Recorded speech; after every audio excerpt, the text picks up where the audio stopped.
내가 너 그럴 줄 알았다. 넌 정말 이기적이야. 네 시아버지가 죽게 생겼는데 그깟 집 한 채에 벌벌 떨고 있다니. 결혼 3년 차, 남편 김민주는 비록 평범하고 능력 없지만 적어도 다정한 사람이라고 믿었다. 그 환상이 깨진 건 시아버지의 병원비를 위해 온 가족이 모였던 그날 저녁이었다.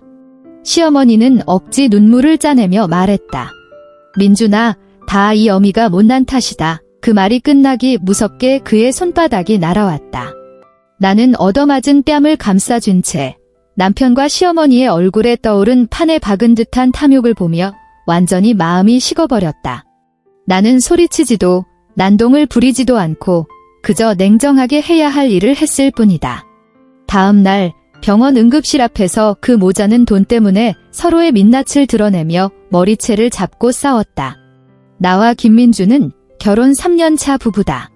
나는 업계에서 제법 이름이 알려진 프리랜서 일러스트레이터로 수입도 꽤 쏠쏠한 편이다.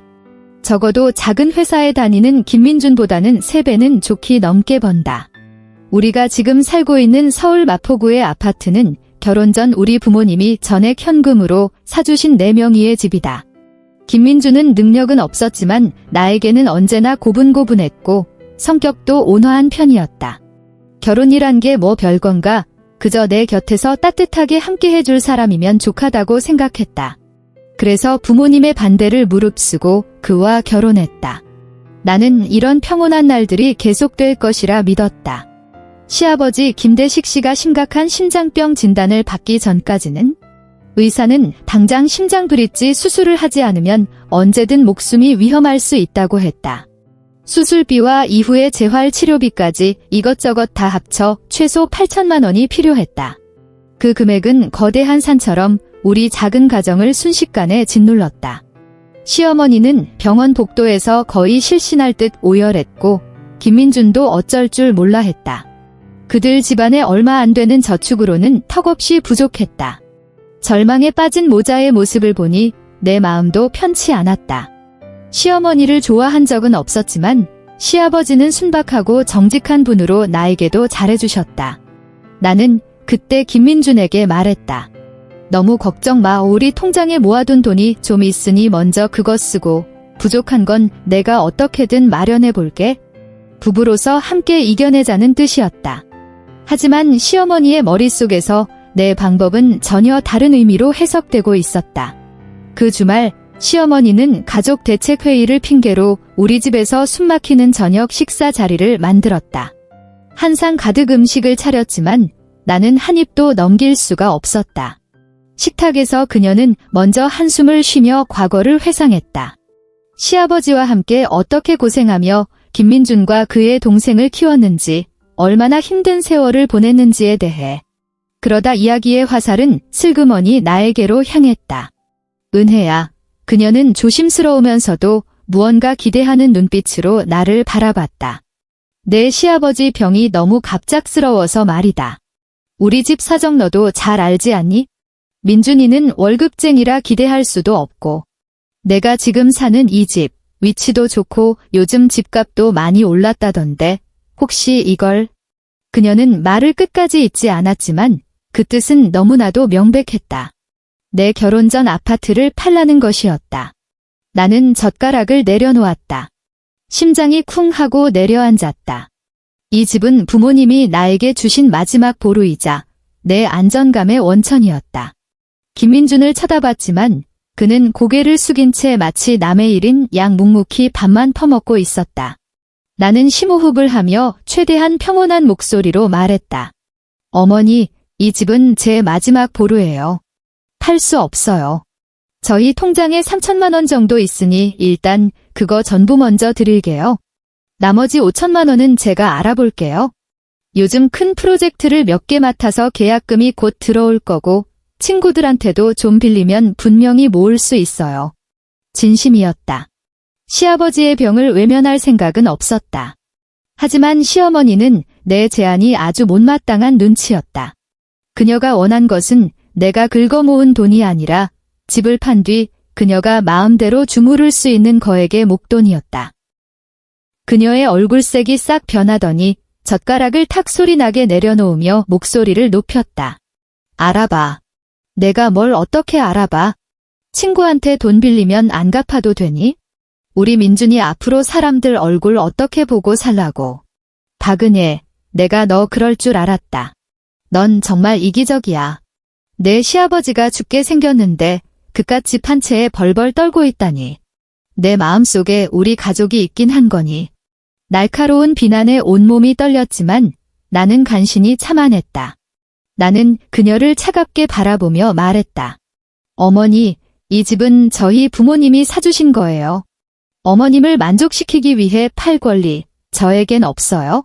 돈 문제는 제가 해결한다고 했으니 반드시 해결할 겁니다. 내가 해결해? 내가 뭘로 해결하는데 내가 물러서지 않자 시어머니는 비장의 카드를 꺼내 들었다. 그녀는 갑자기 줄곧 침묵하던 김민준에게로 몸을 돌리더니 눈물을 뚝뚝 흘리며 가슴을 치고 통곡하기 시작했다. 민준아, 내 아들. 다 이 어미가 못나서 그래. 널 이렇게 키워놓고 내 아버지 수술비 하나 마련 못하다니. 내 아비가 잘못되면 나도 따라 죽을란다. 내 팔자가 왜 이리 기구한고. 시어머니의 울음소리는 마치 주문처럼 순식간에 김민준을 집어삼켰다. 그가 벌떡 고개를 들었다. 두 눈은 시뻘겋게 충혈되어 마치 격분한 황소 같았다. 그는 더 이상 평소에 온화하고 순종적인 남편이 아니었다. 그는 어머니의 가장 충실한 효자였다. 그가 내 코앞에 손가락질하며 소리쳤다. 박은혜, 못 들었어. 아버지가 지금 돌아가시게 생겼다고. 근데 넌 여기서 내 그깟 집 때문에 계산기나 두드리고 있어? 내 심장은 돌로 만들어졌냐? 내가 정말 눈이 삐었지. 너 같은 냉혈한 여자랑 결혼하다니. 그의 침이 내 얼굴에 거의 튈 지경이었다. 나는 그의 험악한 모습에 겁을 먹어 순간 아무 말도 할 수 없었다. 나는 그저 본능적으로 고개를 저으며 그런 뜻이 아니야라고 말하려 했지만 그는 내게 해명할 기회조차 주지 않았다. 내가 고집을 부린다고 생각하자 그는 부추겨진 분노에 이성을 완전히 삼켜버렸다. 그는 성큼성큼 다가와 손을 번쩍 들더니 온 힘을 다해 내 뺨을 후려쳤다. 짝 하는 날카로운 소리와 함께 세상이 순간 정지했다. 귀가 윙윙거리고 왼쪽 뺨이 불에 댄 듯 아팠다. 감각이 빠르게 마비되며 부어올랐다. 공기 중에는 음식 냄새와 굴욕감이 뒤섞인 기묘한 향이 감돌았다. 나는 눈앞의 남자를 믿을 수 없다는 듯 바라보았다. 3년간 한 침대를 쓴 내 남편. 그의 가슴은 거칠게 오르내렸고 눈에는 핏발이 가득했다. 한때 우직하고 온화하다고 생각했던 그의 얼굴은 차각 폭력성과 낯설므로 가득 차 있었다. 그리고 그의 등 뒤에선 나의 시어머니가 울음을 멈추고 있었다. 그녀는 나를 보며 들킬 듯 말 듯 만족스러운 냉소를 입가에 걸고 있었다. 그 순간 나는 모든 것을 깨달았다. 이 저녁 식사, 이 울음바라, 심지어 이 따귀까지. 모든 것이 나를 압박하기 위한 치밀한 연극이었다. 그 모자는 한통속이 되어 내 집을 노리고 쇼를 벌인 것이다. 심장이 얼음 구덩이로 내던져진 듯 순식간에 차갑게 식어버렸고 끝내 산산조각 났다. 그의 소위 논화함이란 단지 내가 그와 그들 가족의 핵심 이익을 건드리지 않았기 때문이었다. 일단 건드리면 그는 언제든 가면을 벗고 가장 상처주는 악마로 변할 수 있었다. 나는 울지 않았다. 그들이 예상했을 법한 히스테릭한 싸움도 벌이지 않았다. 나는 그저 부어오르는 반쪽 뺨을 감싼 채 거의 마비된 듯한 평온한 눈빛으로 그 모자를 깊이 응시했다. 김민준의 눈에서 당혹감과 일말의 불안을, 시어머니의 눈에서는 숨김없는 탐욕과 의기양양함을 보았다. 그리고 나는 아무 말 없이 침실로 들어가 문을 잠갔다. 문 밖에서 시어머니는 내가 굴복했다고 생각했는지 승리자처럼 김민준을 훈계하고 있었다. 어휴, 쟤를 왜 때려? 말로 잘하지. 뭐, 맞을 짓 했네. 저렇게라도 해야 정신을 차리지. 이 집주인이 누군지 똑똑히 알았을 거다. 내일 당장 집 내놓으라고 해. 내 아버지 병은 기다려주지 않아. 김민준은 말이 없었다. 문 밖을 서성이는 그의 발소리와 불안한 숨소리가 들려왔다. 잠시 후 그가 문을 두드렸다. 목소리는 평소의 조심스러운 톤으로 돌아와 있었다. 은혜야, 문 좀 열어봐. 내가 아까는 너무 급해서. 화내지 마. 나도 아버지를 위해서 그런 거야. 나는 차가운 문에 기댄 채 그의 위선적인 사과를 들으며 지독한 아이러니를 느꼈다. 나는 대답하지도 어떤 소리도 내지 않았다. 그들은 내가 방 안에서 조용히 눈물을 흘리거나 타협할 방법을 궁리하고 있을 거라 생각했다. 그들은 내가 그 따귀 한 방에 정신이 나가고 굴복했다고 믿었다. 하지만 그들은 몰랐다. 문을 닫은 이 순간 나는 그 어느 때보다도 정신이 또렷했다.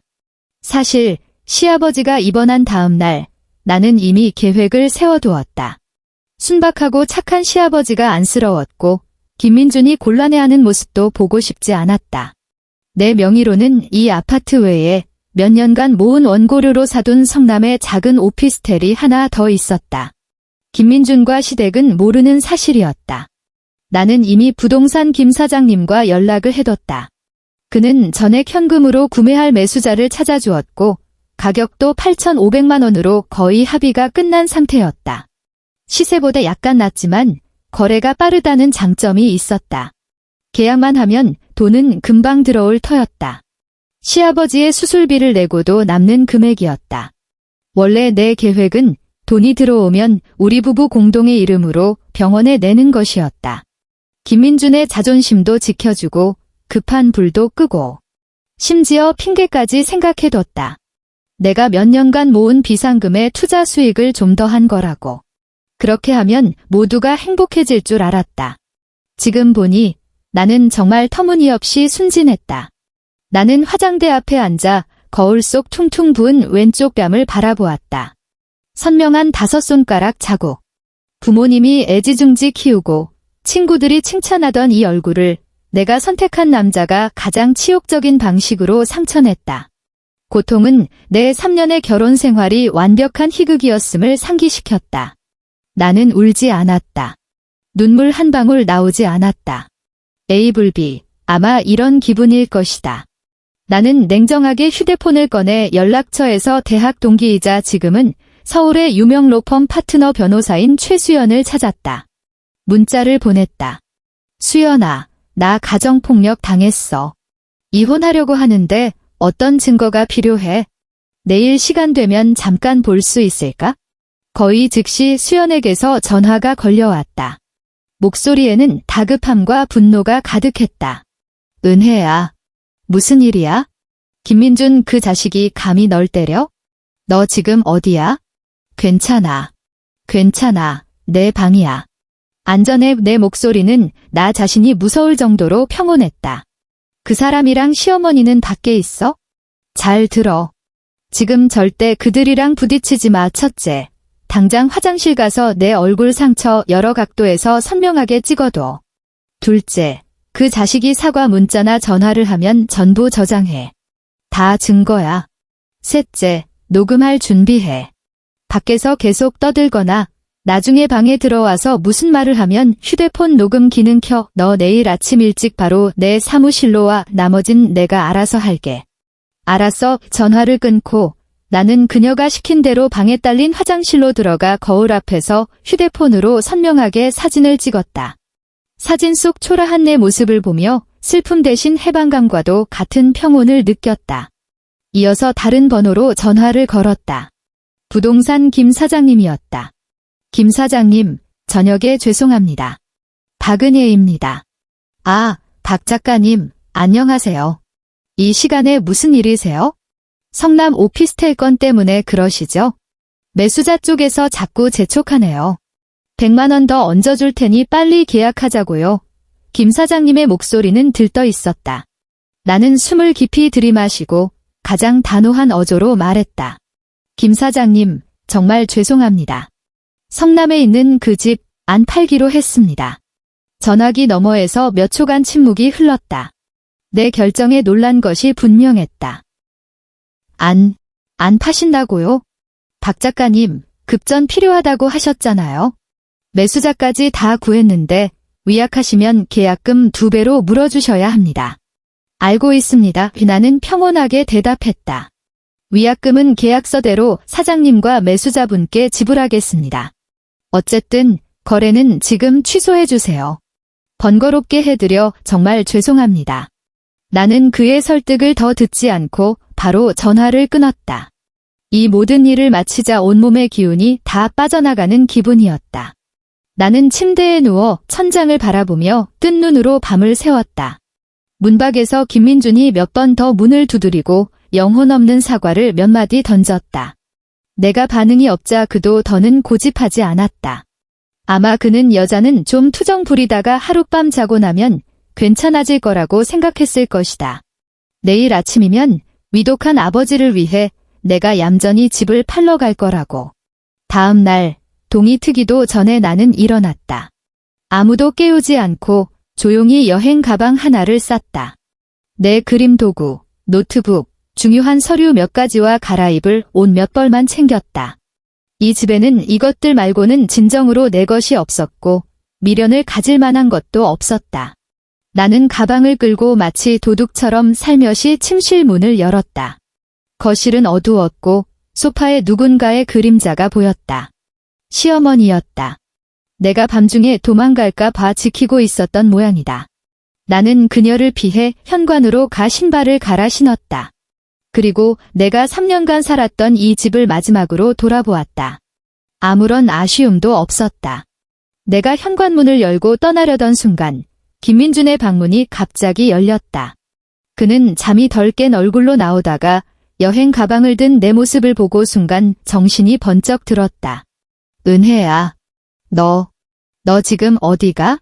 나는 돌아보지 않고 차갑게 말했다. 당신 없는 곳으로. 그는 당황해서 몇 걸음에 달려와 내 가방을 붙잡으려 했다. 은혜야, 이러지 마. 내가 잘못했어. 어제는 정말 일부러 그런 게 아니야. 내가 사과할게. 무릎이라도 꿇을게. 제발 가지 마. 아버지 수술비도 아직인데 내가 가버리면 우린 어떡해? 어떡하냐고. 나는 마침내 고개를 돌려 그의 눈을 똑바로 쳐다보며 한 글자 한 글자 힘주어 말했다. 그건 당신 아버지지 내 아버지가 아니잖아. 수술비, 이제 나랑 상관없는 일이야. 나는 그의 손을 뿌리치고 가방을 끌며 뒤도 돌아보지 않고 새벽의 옅은 안개 속으로 걸어 들어갔다. 등 뒤에서 그의 분노에 찬 고함이 들려왔지만 나는 한 걸음도 멈추지 않았다. 택시에 올라타 나는 그에게 마지막 문자를 보냈다. 김민준 씨, 우리 이혼해요. 당신이 폭행한 증거 전부 확보해뒀어요. 문자를 보내고 휴대폰 전원을 꺼버렸다. 폭풍이 몰아칠 것을 알았지만 나는 이미 준비가 되어 있었다. 김민준의 전화는 예상대로 빗발쳤지만 나는 하나도 받지 않았다. 그는 아마 내가 겁을 주려고 잠시 화를 내는 거라고 생각했을 것이다. 그가 신경 쓰는 것은 내가 아니라 그의 아버지를 살릴 수 있는 내 집이었을 테니까. 나는 곧장 최수연의 로펌으로 갔다. 그녀는 내 얼굴의 상처를 보고 화가 나서 책상을 내리쳤다. 그녀는 내가 모은 모든 증거를 정리하고 이혼 합의서를 작성했으며 내 대리인 자격으로 김민준에게 정식으로 통보했다. 아니나 다를까 김민준과 그의 어머니는 완전히 이성을 잃었다. 나를 찾지 못하자 그들은 우리 부모님 댁으로 쳐들어갔다. 나는 부모님께 미리 말씀드려 두었다. 두 분은 마음 아파하시면서도 내 결정을 지지해 주셨다. 아버지는 김민준이 감히 집 앞에 나타나면 경찰에 신고해서 다리를 부러뜨려 놓겠다고까지 하셨다. 나중에 엄마에게 듣기로 그날 김민준과 시어머니는 우리 집 아파트 아래에서 온갖 추태를 부리며 동네 망신을 시켰다고 한다. 시어머니는 바닥에 주저앉아 허벅지를 치며 울부짖었다. 여러분, 와서 좀 보세요. 이 악독한 며느리 좀 보라고요. 시아버지는 병원에서 돈 없어 죽어가는데 집도 안 팔고 집안 돈 다 들고 튀었어요. 우리 가족 다 죽이려고 작정한 년이에요. 김민준은 옆에서 아내에게 버림받은 비련의 주인공 행세를 하며 구경하는 이웃들에게 동정을 구했다. 아버지가 정말 위독하세요. 저는 그냥 아내가 살지도 않는 집 하나만 팔아달라고 부탁했을 뿐인데 저랑 이혼하겠다고 어제는 그냥 말다툼하다가 제가 너무 급해서 딱 한 대 쳤는데 그걸로 가정폭력을 했다고 고소한다네요. 정말 어떻게 해야 할지 모르겠습니다. 그들은 흑백을 전도하며 자신들을 불쌍한 피해자로 나를 불효하고 냉혈하며 돈만 밝히는 악녀로 묘사했다. 여론의 압박으로 나를 굴복시킬 수 있다고 믿었던 것이다. 그들은 내가 조금이라도 양심이 있다면 위독한 시아버지를 외면하지 못할 것이라고 생각했다. 그들이 한창 난리를 피울 때 나는 한 카페에서 노트북으로 어떤 일을 처리하고 있었다. 나는 서울의 한 유명 자선단체의 공식 웹사이트를 열어 사랑의 직통 연결이라는 지정기부 프로젝트를 찾았다. 나는 일련의 정보를 기입하고 8천만 원을 익명의 기부자 신분으로 시아버지 김대식 씨가 입원한 병원의 전용 의료 계좌에 직접 입금했다. 기부 협약서의 비고란에는 특별히 한 줄의 문구를 추가하고 그 법적 효력을 보장하기 위해 변호사 공증까지 받았다. 그 문구는 이랬다. 본 기부금 총 8천만 원은 환자 김대식님의 심장 브릿지 수술 및 관련 치료, 수술 후 재활 비용에만 한정하여 사용될 수 있음. 어떠한 형태로든 현금 인출 또는 타 용도로의 전용을 금함. 병원 원무팀은 기부금 사용 내역을 엄격히 감독하고 정기적으로 기부자 측 대리 변호사에게 지출 명세를 제공해야 함. 모든 일을 마치고 노트북을 닫자 긴 한숨이 나왔다. 김민준, 그리고 나의 사랑하는 시어머니. 돈이 그렇게 갖고 싶으셨어요? 드릴게요.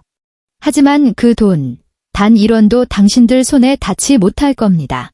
내가 구하고 싶었던 건 병상에 누운 무고한 노인 한 분뿐이니까. 당신들은 이제 스스로 심은 악의 열매를 맛볼 차례예요. 다음 날 병원에서 시어머니의 휴대폰으로 전화가 걸려왔다. 환자 김대식 씨의 수술비가 전액 완납되었으니 즉시 수술 일정을 잡을 수 있다는 통보였다.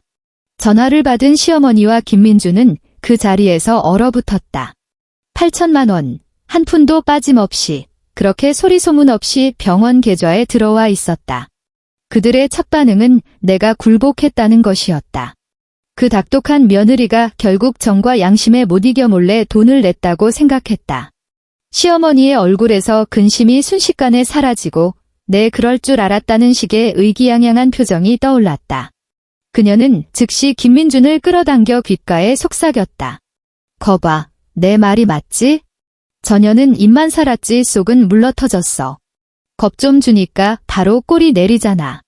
분명히 그 작은 오피스텔 팔았을 거야? 아니면 어디서 저런 큰돈이 나겠어. 김민준도 안도의 한숨을 쉬며 얼굴에 편안한 미소를 지었다. 그에게 이것은 나의 타협이자 우리 사이에 아직 회복의 여지가 있다는 신호였다. 그는 즉시 휴대폰을 꺼내 자기가 내려주는 화해의 손길이라도 되는 양 문자를 보냈다. 은혜야, 내가 그래도 아버지를 생각하는 줄 알았어. 돈 잘 받았어. 고마워. 지난번 일은 내가 잘못했어. 너무 충동적이었어. 우리 집에 와서 다시 잘 얘기해보자. 그만하고. 가족끼리 못 넘을 산은 없어. 나는 그 문자를 보고 실소를 터뜨릴 뻔했다. 이 지경에 이르러서도 그는 여전히 그런 거만한 선심 쓰듯 한 말투로 내게 말을 걸고 있었다. 그 따귀 한 방을 날리고도 내가 예전처럼 아무렇지 않게 넘어갈 거라고 생각했을까? 나는 문자에 답장하는 대신 조용히 휴대폰 앨범을 열어 미리 준비해둔 익명기부 협약서의 캡처 사진을 찾았다. 사진에는 기부자란에 선명하게 익명의 기부자라고 적혀 있었고 그 아래에는 굵고 붉은 글씨로 표시된 비정할 정도로 까다로운 기부금 사용 규정이 명시되어 있었다. 나는 이 사진을 김민준에게 바로 전송했다. 그런 다음 느긋하게 답장을 보냈다. 돈 내가 낸 거 아니야? 집도 안 팔았어. 아버님 수술 잘 받으시길 바라. 메시지를 보낸 후 전화기 너머에서 김민준이 이 사진을 보고 어떤 귀신 같은 표정을 지을지 상상이 갔다. 그는 아마 사진을 확대해서 한 글자 한 글자 뜯어보겠지. 특히 타 용도로의 전용을 금함이라는 문구를. 역시나 1분도 채 되지 않아 그의 전화가 빗발쳤다. 나는 무음으로 바꾸고 받지 않았다. 그가 끈질기게 전화를 걸자 아예 차단해버렸다. 곧이어 시어머니의 전화가 걸려왔고 그 번호도 함께 차단했다. 세상이 드디어 조용해졌다. 그 시각 병원에서는 폭풍이 몰아치고 있었다. 시어머니와 김민주는 병원 원무과로 달려가 돈의 출처를 확인하려 했다. 직원은 그저 사무적으로 신원을 밝히기 원치 않는 기부자가 정식 자선단체를 통해 기부했으며 돈은 이미 김대식 환자 개인 의료 계좌로 직접 입금되었으니 안심하고 수술을 기다리면 된다고 안내했다. 시어머니는 포기하지 않고 떠보듯 물었다. 그 돈을 좀 미리 뺄 수 있을까요? 한 3천만 원 정도만요. 작은 아들이 차를 사려는데 계약금이 좀 모자라서. 그녀의 말이 채 끝나기도 전에 원무과 직원은 정신병자 보는 듯한 눈빛으로 말을 잘랐다. 무슨 말씀이세요, 여사님? 변호사 공증까지 받은 지정 기부금입니다. 모든 지출은 환자 본인의 의료비여야 하고 병원 영수증과 명세서가 있어야만 처리가 가능해요. 3천은커녕 3만 원도 못 빼드립니다. 이 돈은 환자분 치료 외에는 단 1원도 못 건드려요. 직원의 단호한 말은 마치 얼음물처럼 시어머니의 머리부터 발끝까지 끼얹어졌다. 그녀의 얼굴에서 핏기가 순식간에 가셨고 믿을 수 없다는 듯 눈을 동그랗게 떴다. 그녀는 그제야 일이 생각과는 완전히 다르게 돌아간다는 것을 깨달았다. 그 8천만 원은 마치 절벽에 매달린 과일처럼 보이기만 할 뿐 결코 딸 수 없는 것이었다. 김민준 역시 기부 협약서가 진짜라는 것을 거듭 확인한 후 완전히 넋이 나갔다. 그는 마침내 내가 보낸 캡처 사진이 무엇을 의미하는지 깨달았다. 그것은 내가 집을 팔지 않았을 뿐만 아니라 그가 이해할 수 없는 방식으로 그들의 모든 희망을 뿌리째 뽑아버렸다는 의미였다. 더 나아가 그가 그 전날 밤 내 뺨에 날린 따귀가 얼마나 값비싼 대가를 치렀는지를 의미했다. 그 따귀 한 방은 내 자존심이 아니라 그가 당당하게 아버지를 구하고도 남아 그와 그의 어머니가 마음대로 주무를 수 있었을 거에게 무려 8천만 원이 넘는 돈을 날려버린 것이었다. 그는 자기 손으로 그 돈을 날려버렸다. 자기 손으로 손에 쥘 수 있었던 거액을 법과 규칙으로 단단히 잠긴 영원히 손댈 수 없는 금고 속으로 밀어넣은 것이다. 그 순간 김민준의 얼굴은 분명 우는 것보다 더 보기 흉했을 것이다. 절망과 후회가 두 마리의 독사처럼 순식간에 그 모자의 심장을 움켜쥐었다. 그 거액이 자신들과 아무 상관이 없다는 것을 깨달은 순간 시어머니의 마음속에 쌓여있던 모든 계산과 탐욕, 그리고 상실감은 마침내 분출구를 찾았다. 그리고 그 분출구는 바로 그녀가 늘 자랑스러워하던 효자 김민준이었다. 병원 복도에서 시어머니는 더 이상 평소의 영악한 모습을 유지하지 못했다. 그녀는 김민준의 코앞에 손가락질하며 사람의 고막을 찢을 듯 날카로운 목소리로 악을 쓰기 시작했다. 이 등신아. 일은 버리기만 하고 수습도 못하는 멍청한 놈. 내가 곱게 말로 하라고 했지 누가 손찍어 말했어? 누가 사람을 때리래. 이제 속이 시원하냐. 그 따귀 한 방에 얼마가 날아간 줄 알아? 8천만 원. 8천만 원이 그냥 날아갔다고. 그녀는 분노에 온몸을 떨며 눈이 벌게져서는 당장이라도 김민준에게 달려들어 물어뜯을 기세였다. 원래 그 집 팔았으면 내 아버지 병 고치고 남은 돈으로 내 동생 차도 사주고 우리도 더 큰 집으로 이사 갈 수 있었어. 근데 지금은 돈은 병원에 묶여서 한 푼도 못 만지잖아. 이제 만족해? 이 쓸모없는 놈. 내가 어떻게 너 같은 걸 낳았을까? 시어머니의 욕설은 한마디 한마디가 귀에 거슬리고 가슴을 후벼 팠다. 주변을 지나가던 환자와 가족들이 이상한 눈초리를 보내며 그들을 향해 수근거렸다. 김민준의 얼굴은 불그락푸르락했다. 그는 이미 거액을 놓친 것에 대한 후회로 가득 차 있었는데 이제 어머니에게 공개적으로 그런 모욕까지 당하자 모든 감정이 폭발했다. 그 역시 무너져 내리며 처음으로 어머니에게 고래고래 소리쳤다. 이제 와서 내 탓을 해? 애초에 누가 시켰는데? 옆에서 울고불고 바람 잡은 게 누군데? 당신이 옆에서 부추기지 않았으면 내가 손을 댔겠어? 내가 손찌검할 때 당신은 속으로 좋아했잖아. 이제 돈 못 만지게 되니까 모든 책임을 나한테 떠넘겨? 그는 갈수록 흥분하며 막말을 쏟아냈다. 내가 당신 속셈 모를 줄 알아? 아버지 병 고치는 건 핑계고 당신은 그냥 은혜 그 집이 탐났던 거잖아. 집 한 돈으로 당신 그 귀한 막내 아들 차 사주고 집 사주려고.